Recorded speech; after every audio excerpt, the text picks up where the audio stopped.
Vamos a continuar con la lectura y comentario de los apuntes de Marx. Nos habíamos quedado diciendo que Marx se hace llamar materialista contra los idealistas de su tiempo, por una razón puramente estratégica, política, de propaganda, para diferenciarse de ellos, no porque Marx se adscriba a una corriente subterránea, por decirlo con el Tusser, del materialismo y la historia de la filosofía, que en parte también es posible una lectura, en la medida en la que la tesis doctoral de Marx fue sobre precisamente Demócrito, ¿no? Pero entonces, vamos con lo que nos atiende hoy.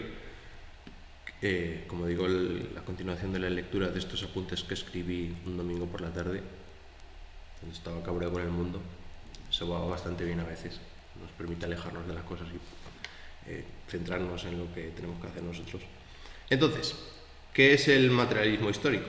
Bueno, pues podríamos decir que el materialismo histórico es una teoría que explica el desarrollo de las sociedades en la historia a través del estudio de sus condiciones materiales económicas. Entonces, para el materialismo histórico, la base de la sociedad o su fundamento es la producción de bienes para la subsistencia, y eso determina las relaciones sociales, relaciones de dominación, relaciones de tipo político o cultural, y que los cambios sociales dentro de la historia son fruto de las contradicciones de clase, es decir, de cómo interactúan entre sí las relaciones de producción, es decir, de la lucha de clases, en el sentido de buscar esa liberación de la opresión y la búsqueda de la revolución de la clase oprimida, que se rebelaría frente a la clase dominante, en este caso del proletariado, que se rebelaría frente a la burguesía, a la dictadura de la burguesía, porque no hay que olvidar que el Estado-nación moderno de corte fundamentalmente hobbesiano no es más que la dictadura de la burguesía. Hay que verlo así, no de otro modo.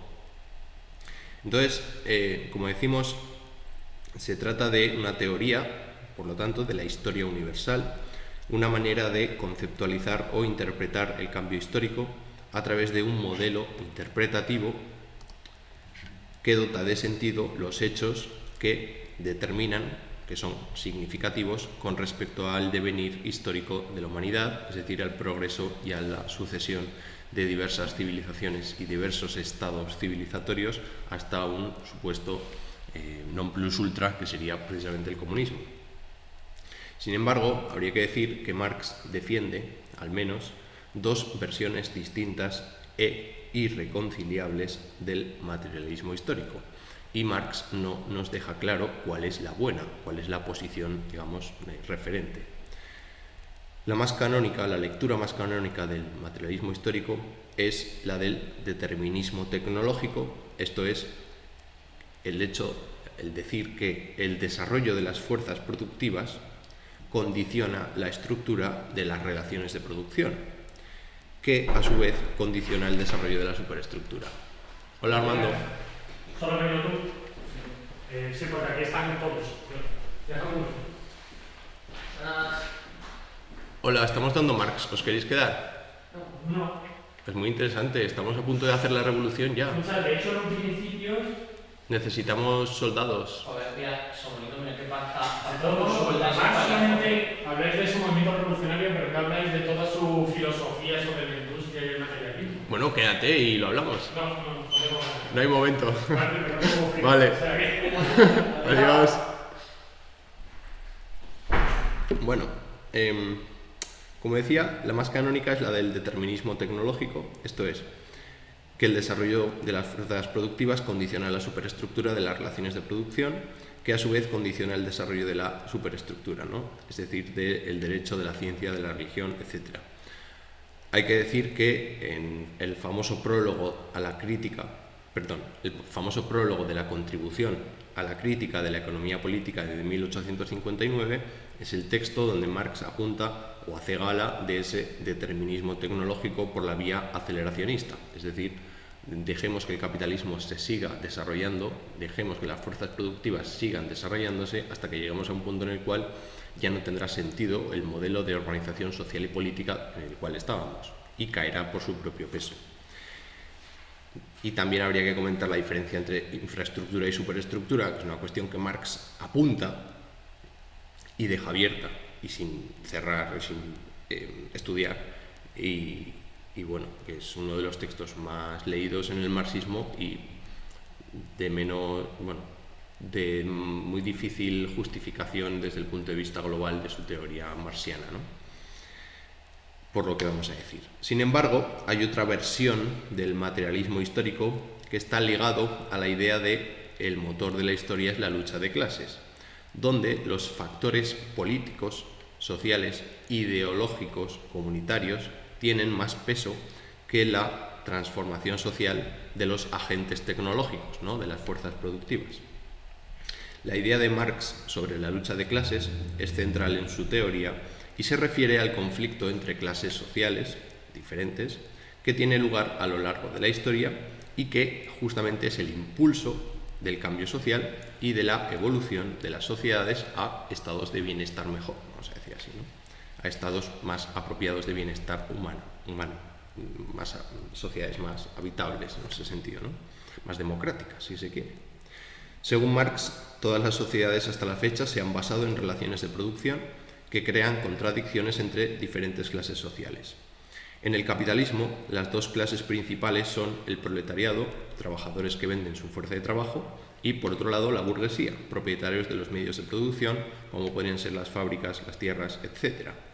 Hay que decir que esta estratificación dual de las clases sociales no es tan estanca, sino que existirían clases intermedias. Así podríamos hablar de, por ejemplo, el lumpenproletariado, que son aquellos que quedan fuera de la cadena productiva, ¿no? Están fuera de la sociedad, los mendigos. La aristocracia obrera, que son esos trabajadores que venden su fuerza de trabajo pero tienen unas condiciones de vida muy superiores a las del obrero medio, etcétera, etcétera, ¿no? Es decir, existirían escalafones intermedios entre ambas clases que habría que estudiar y habría que analizar cuál es su papel. Por ejemplo, es muy importante analizar el papel del campesinado en la medida en la que no es un obrero como tal, no es un proletario como tal, pero sí que participa de este proceso emancipatorio contra la alienación que provoca el sistema capitalista. Por lo tanto, la lucha entre estas clases antagónicas, es el motor que impulsa la historia y genera el cambio social. Marx sostiene que la historia de todas las sociedades hasta la fecha es la historia de la lucha de clases y, por lo tanto, el motor de la historia es la lucha de clases. A medida que las fuerzas productivas, la tecnología, los recursos, etc., evolucionan, cambian, las relaciones de producción que generan cómo, es decir, cómo se organiza el trabajo y la propiedad, cuál es la división del trabajo, quién manda, quién obedece, quién hace qué, lo otro, la estratificación, la jerarquización del trabajo, la división en muchas manos de un proceso, etc. Todas estas cuestiones se vuelven obsoletas, las relaciones de producción se vuelven obsoletas, la relación amo-esclavo se vuelve obsoleta cuando aparece el capitalismo, por ejemplo, ¿no? Y surgen tensiones entre las clases, que digamos que estamos hablando del plano de las fuerzas productivas, no estamos en el plano de la infraestructura. Marx establece la siguiente línea de evolución histórica de la infraestructura económica a lo largo de la historia de la humanidad. Así habla de distintas fases de la historia.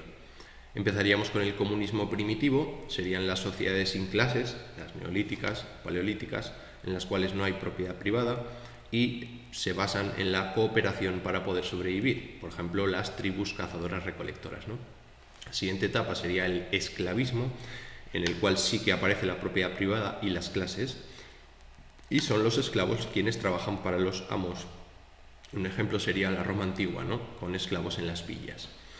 Por otro lado, la siguiente etapa tendríamos el feudalismo, que hablamos de una nobleza terrateniente como la clase dominante que explota a los siervos de la gleba, ¿no? Clase dominada, que están ligados a la tierra. Un ejemplo sería pues, la Europa medieval con campesinos bajo señores feudales. Después tendríamos la aparición del capitalismo, donde la burguesía explota el proletariado mediante el trabajo asalariado, y un ejemplo sería pues, las fábricas del siglo XIX en Inglaterra. La siguiente etapa, digamos, según Marx, y esta está por ver porque todavía no la habían vivido ellos, el socialismo o la dictadura del proletariado, donde la clase trabajadora toma el control ¿de qué? Del statu quo ideológico del Estado. ¿Qué es lo que toma exactamente el proletariado cuando toma el poder? ¿Toma el Estado o qué toma exactamente? Entonces es una cuestión que no queda clara en Marx. Eliminando así la propiedad privada de los medios de producción, ¿vale? Véase, pues, por ejemplo, la Rusia después de la Revolución de 1917. Y por último, la última etapa sería la del comunismo o anarquía, que estamos hablando de una sociedad sin clases ni Estado, con una distribución equitativa, y que es un planteamiento que no existe o no puede existir, o es una especie de horizonte al que dirigirse, es una especie de idea guía, una idea reguladora, una idea regulativa, que nos sirve para poder avanzar, ¿no? Y unos ejemplos de esto, pues tenemos las comunas anarquistas que surgieron en España durante la Guerra Civil, ¿no?, de 1936. Estas tensiones, finalmente, estas tensiones entre clases, conducen a revoluciones, donde una clase reemplaza a otra, pero la reemplaza en el poder, no solo en el poder fáctico, no solo en el poder del dominio de la infraestructura, no solo en el dominio de, digamos, de la producción de las fábricas, que se comunaliza, que se hace común, digamos, que ese beneficio se reparte entre toda la comunidad, sino que también es en el plano de la ideología, de la hegemonía, de las conciencias, de la pugna por una razón política más democrática, es decir, en un plano superestructural. Marx le dará mucha importancia a las condiciones subjetivas, es decir, a la importancia que tiene la conciencia de clase, es decir, la importancia que tiene el hecho de que nosotros convenzamos a los otros de la necesidad de hacer una revolución dadas las condiciones de vida actual. En fin, hay mucho síndrome de Estocolmo. Marx veía la revolución proletaria como el proceso necesario para derrocar el capitalismo. En esta revolución, los trabajadores se alzan contra la burguesía, toman el control de los medios de producción y, a largo plazo, se abolirán las clases sociales. La revolución no es solo un cambio político, sino una transformación profunda de las relaciones de producción. Tras la revolución, Marx propone la dictadura del proletariado, que no es una dictadura autoritaria, sino que consiste en decir que el control del poder forma parte de, o al menos la finalidad del poder en su dominio es satisfacer las necesidades de la clase trabajadora. En esta fase transitoria, el proletariado desmantela las estructuras del capitalismo y establece una sociedad socialista, en la que los medios de producción sean de propiedad colectiva, pública, eliminando así la explotación del trabajo y combatiendo los posibles complots de la burguesía para regresar al poder. No hay que olvidar que la burguesía ahora mismo está en guerra y la lucha de clases sigue funcionando, lo que pasa que la va perdiendo la clase dominada. ¿Tiene posibilidades la clase dominada de emanciparse? Bueno, no hay que perder la esperanza, pero también hay que ser un poco realistas. Entonces, la dictadura del proletariado sería una etapa necesaria antes de la construcción de una sociedad sin clases, el comunismo, donde el Estado se extinguiría por completo, ya que las clases y la necesidad de poder político desaparecerían. Esto de que el Estado se extingue es que Marx no tiene una teoría del Estado, y eso es un problema. Su teoría del Estado es la teoría del Estado de los ilustrados, justamente, de la modernidad. El objetivo final de Marx es una sociedad comunista donde no existe la propiedad privada, atención, la propiedad privada de los medios de producción. Esto no significa que en el comunismo no tengamos propiedad personal. En el comunismo tienes tu camiseta y es tuya. Eso nadie te lo va a robar. Entre otras cosas porque la camiseta no es un medio de producción. Otra cosa es que tú te puedas apropiar de un medio de producción, como por ejemplo una escuela, que es un medio de producción de ciudadanos. ¿Bien? Eso tiene que pertenecer al ente público y la finalidad tiene que ser el bien común, sea lo que sea eso. En el comunismo el trabajo sería libre y cooperativo y las personas vivirían en igualdad sin explotación ni opresión. El Estado, como instrumento de la clase dominante, desaparecería, dando lugar a una sociedad sin clases. En resumen, para Marx la lucha de clases es el motor de la historia, con el capitalismo como la etapa más avanzada de contradicciones sociales en las cuales se encontraba él en ese momento. La revolución proletaria y la dictadura del proletariado son necesarias para derrocar el capitalismo y construir una sociedad socialista que, eventualmente, se transforme en una sociedad comunista sin clases ni Estado. Entonces, visto las dos posiciones, hay por lo tanto un problema grave en el materialismo histórico de Marx. ¿Cuál es el tiempo de determinación causal entre las distintas instancias sociales, históricas, políticas, tecnológicas, ideológicas en juego? Es decir, ¿en qué consiste su teoría del conflicto social? ¿Cómo se interrelacionan las relaciones productivas, las relaciones de producción y la superestructura estatal, el derecho, la religión, el arte, la cultura, bien? ¿Cómo interactúan entre sí? ¿Qué relación de causa-efecto tienen entre sí? ¿Cómo se influencian entre sí en la vida de los individuos? ¿Cómo nos determina nuestra clase social y cómo nos determina la ideología dominante, en último término, ¿no? Lo que podemos decir es que en ciencias sociales es muy complicado hablar de causas. Las ciencias sociales explican fenómenos pues muy resistentes al cambio, como el cambio climático. Las ciencias sociales no pueden explicar por qué pasa lo que pasa en la sociedad de manera estrictamente objetiva.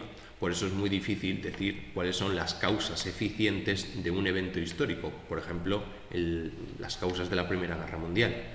Sin embargo, las ciencias sociales pueden explicar la inevitabilidad de determinados procesos históricos. Es decir, nos sirve para identificar momentos inerciales, movimientos inerciales. Es decir, cuáles son las motivaciones y las tendencias de las sociedades que son muy difíciles de transformar, muy difíciles de cambiar. Por ejemplo, cómo el dinero ha ido desplazando el poder del Estado y de la Iglesia, cómo el trabajo se ha ido digitalizando y telematizando periódicamente, cómo ha surgido el populismo como algo de lo cual ya prácticamente parece que no podemos salir a nivel político, toda la cuestión de las crisis migratorias y todo ese gesto de subir a Europa. En fin, Marx tiene un problema con la historia porque, entre otras cosas, no rompió con el idealismo. Marx sigue defendiendo la idea de la evolución social de la humanidad, del progreso social, del fin de la historia. Es decir, que aquí suponemos que el idealismo consiste en considerar que la realidad tiene una finalidad o una teleología intrínseca y natural. La idea de que la historia humana universal, o lo que se denominaba en Occidente la cristiandad o la civilización occidental, tiene un proceso unidireccional en Marx determinado que sigue un progreso, ¿vale? Es una línea, es un vector y tiende hacia un fin que es el de la excelencia estética, pero no solo. Es decir, la historia tiende a la excelencia estética, moral, política, religiosa, etc. Y, por tanto, decir que el comunismo es ese fin de la historia es idealismo, porque ya estás anticipando algo que no se está dando por supuesto, ¿no? Porque nadie sabe cuál es el fin de la historia y nadie sabe cuáles son los eventos más significativos en la historia a priori.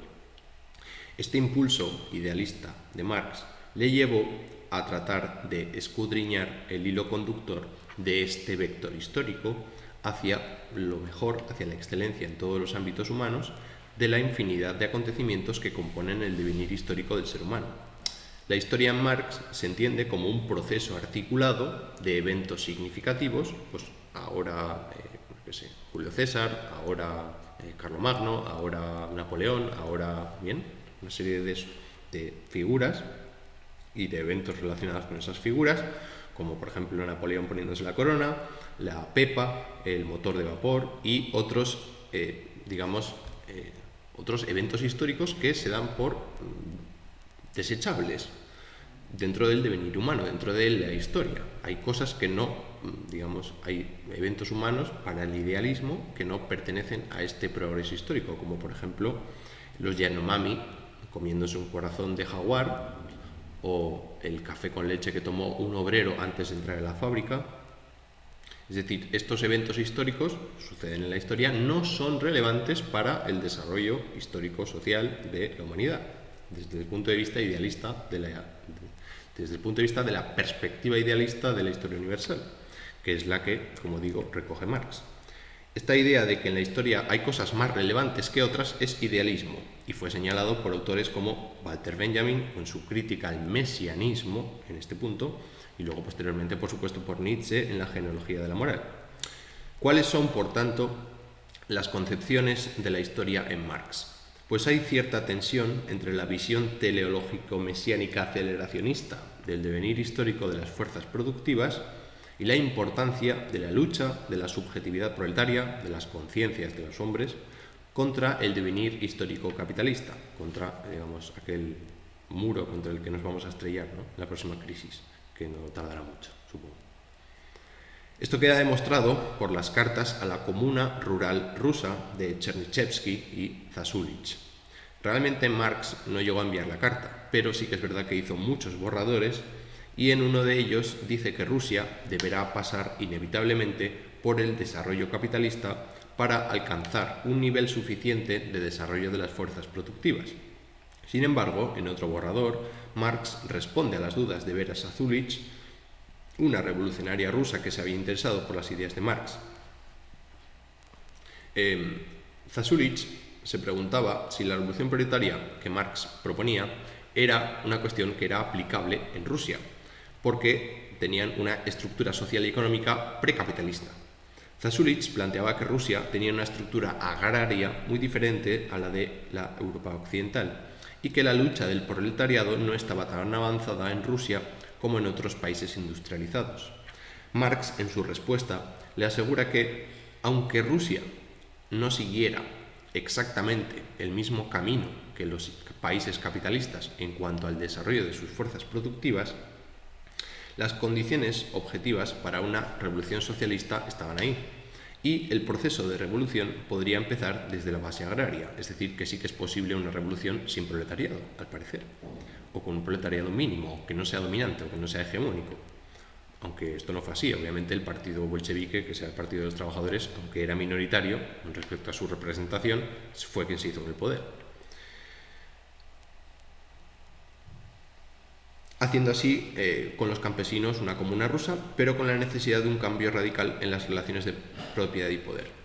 En este contexto, Marx argumenta que no es necesario seguir un modelo único de revolución, dadas las etapas que había previsto, sino que deben tomarse en cuenta las condiciones específicas de cada país, es decir, de la infraestructura que tenga cada Estado-nación, aunque siempre bajo el principio de la lucha de clases, es decir, del internacionalismo característico del proletariado. Estas reflexiones serán de vital importancia en la historia debido precisamente al nacimiento de la URSS. Bien, vamos entonces ahora con la explotación. Resulta con el interés de Marx en la explotación, ¿no? ¿En qué consiste exactamente? Porque no es que nos estén explotando en el sentido de que tengamos unas condiciones laborales muy malas, sino que aunque tengas unas condiciones laborales muy buenas, la explotación sigue existiendo, ¿no? Yo qué sé, Messi, por ejemplo, es un trabajador, vende su fuerza de trabajo, pero sigue siendo explotado por la industria, ¿vale? Obtienen un beneficio de él. Vamos a ver cómo trabaja esto Marx. Resulta que Marx se da cuenta que hay un acceso diferencial a la riqueza para determinados grupos de personas que genera una sociedad desigual. Es decir, que no todo el mundo puede tener acceso a los mismos bienes en una sociedad que, a priori, políticamente hablando, debido a la revolución liberal, es una sociedad igualitaria. Por ejemplo, en Arabia Saudita las mujeres no pueden conducir. Bueno, igual ahora sí, quién sabe si han conquistado ese derecho, ¿no? Pero lo que existe es un acceso diferencial a la riqueza, a los coches, con respecto a los hombres, ¿eh? Lo cual genera una sociedad desigual, no igualitaria. Y esto tiene una razón de ser, que está escrito en la ley. Si tú vas a la ley te encuentras que ahí está el problema. Luego, eliminando ese artículo de la ley, eliminaríamos el problema social. Sin embargo, en las sociedades democráticas, esto es algo raro, extraño para Marx. A priori, ninguna ley establece que los hijos de los trabajadores y las trabajadoras de los barrios obreros no puedan ser diputados del Congreso, CEOs de una gran empresa o, quién sabe, incluso astronautas o estrellas de un grupo indie. De hecho, es más bien al contrario. La Constitución prohíbe este tipo de prácticas discriminatorias, porque el liberalismo político da y promete igualdad política, pero el liberalismo económico da y promete la desigualdad más acentuada de la historia de la humanidad. En el sistema capitalista, los contratos son voluntarios. La venta de la fuerza de trabajo es algo a libre disposición del usuario. Las relaciones comerciales son acuerdos entre individuos libres con la mediación del dinero y sirve para intercambiar bienes o servicios. Entonces, en una sociedad a priori igualitaria, ¿cómo es que ganan siempre los mismos? ¿Por qué las familias más poderosas y más ricas, fuera del aparato estatal, se mantienen en posiciones de dominio social impunemente a lo largo de siglos? ¿Cómo es posible que las clases sociales, que son clases dinámicas, ¿vale?, porque se van rotando, es decir, los multimillonarios van cambiando y los pobres también van dejando de ser pobres, en algún caso, pero parece que este ciclo no funciona del todo bien. La mano invisible es bastante selectiva. Marx no tiene una teoría del Estado, como digo, sino que es un ilustrado y defiende los derechos y las libertades del Estado burgués, garantista de la igualdad entre los ciudadanos. A esto le parece a Marx un acierto, es decir, este evento de la burguesía le parece algo positivo, algo que, digamos, es consecuente con esta conquista de ese fin último de la historia universal. En el fondo, los procesos productivos de la economía capitalista tienen inercias sociales que instituyen un proceso de estratificación social muy difícil de comprender y cambiar. Es decir, no sabemos muy bien cómo funciona el capitalismo. Ahí lo están intentando explicar, ¿no?, pero no saben por dónde despega el aire porque no saben acertar una crisis. Quizás que la economía no es una ciencia exacta, ¿no? ¿Quién sabe? Ya no hay día de mercado en la sociedad, sino que vivimos en sociedades de mercado. Vivimos en continuas compras y ventas que nos afectan a todo. Lo que está claro es que el papel del Estado es fundamental para estudiar la economía. De ahí que Marx, digamos, rotule su ejercicio de análisis de la economía como economía política. En un intercambio cualitativo limitado, del orden de M de M, cuando preguntamos a alguien ¿cuánta mercancía quieres? ¿Cuánta mercancía necesitas? Pues, ¿cuánto necesitas de cebollas? ¿Cuánto necesitas de botellas? ¿Cuánto necesitas de mesas? Pues 1, 2, 3, 4, 10, 20, pero 1 millón, 2 millones, 3 millones. ¿Para qué quieres 3 millones de unidades de una mercancía? No tiene ningún tipo de sentido, se te va a pudrir, se te va a malmeter. Nadie querría tal cantidad de cosas. Sin embargo, en un intercambio cuantitativo ilimitado del orden de MD', cuando preguntamos cuánto dinero quieres o necesitas, parecería que todo el mundo diría infinito, ¿no? Según Max Weber, en La ética protestante y el espíritu del capitalismo, los calvinistas empezaron a lanzar el rumor social de que la salvación estaba predestinada por Dios y la única señal de que estás salvado es el éxito económico en la sociedad. Esto hizo que se generase una ética de la inversión, una ética del ahorro y de la inversión a largo plazo, y la pretensión de la acumulación de dinero como un fin en sí mismo. ¿Bien? Y esto también lo podemos ver, bueno, es muy interesante la lectura que hace Karl Polanyi en La Gran Transformación de 1944, ¿no? Bueno, lo vamos a dejar por aquí y ya terminaremos el próximo.